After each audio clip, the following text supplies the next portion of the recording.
I'm kind of switching the quote because honestly my head is like everywhere after you were like telling me all that stuff about the other things. So I don't know where to go with this right now. But have you ever like thought about, or not think about a time, but like there a time when you kind of overthink something and you don't want to put yourself into a different, like a situation? My quote says, "I'm not afraid to die, I just don't want to be there when it happens."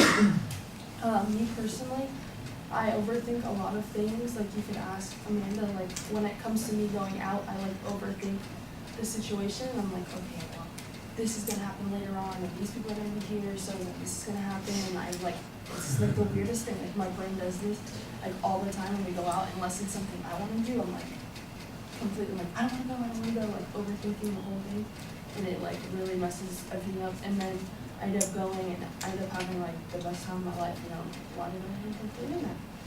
And another example would be like me for my grades.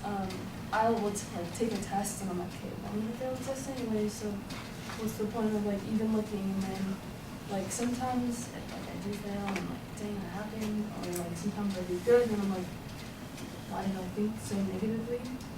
Like me, I'm afraid personally to like check my grade because I'm like, I don't know what's gonna happen at the end of the semester, because I'm overthinking and putting myself, instead of being positive about something, I always put myself in like a negative thing. I don't know why I do it.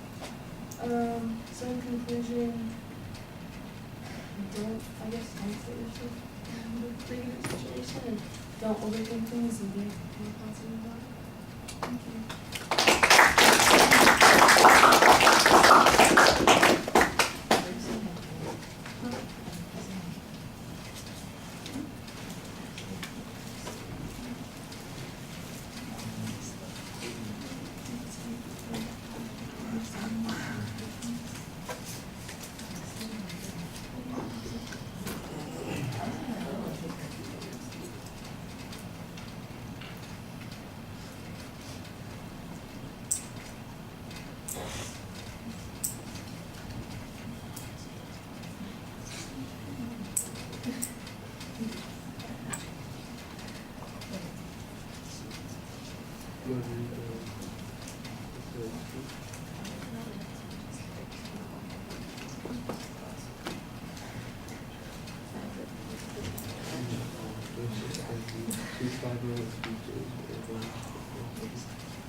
All right, Alexis, I think the idea of overthinking something is a perfectly reasonable interpretation of the quote. I think that you had a good take on that. I think you do need a structure to go along with it so that you have a little bit more to talk about. Give yourself more of a plan. You got some personal examples that you can use. They never get a lot of detail to them, but it's always more confidence building when you can talk about yourself and use those personal illustrations. You got a little bit of detail in it. I like the one where you're thinking about all the people that might be at the party and who you're going to have to interact with and how you have to work around and manage and maneuver with all of them.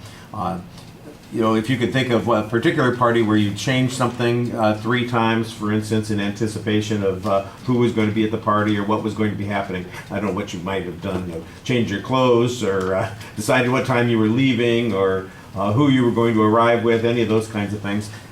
If you got some more detail, that makes it a little bit more interesting.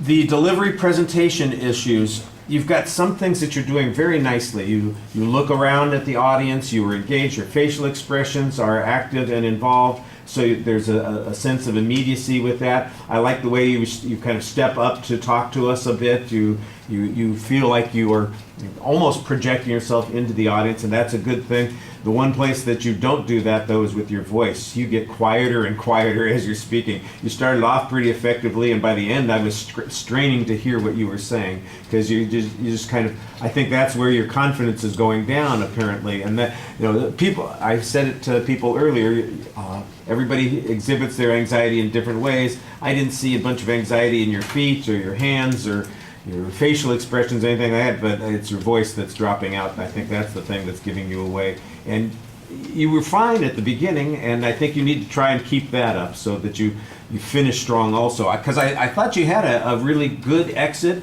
but it would have worked better if I could have heard it, Okay, you know what I'm talking about. I was like unsure of it, so Yeah. I got really quiet. Yeah, that's what happens. When people get uncertain, they just say, well, Maybe if I make myself a smaller target and talk this way, maybe they'll notice that I'm uncertain.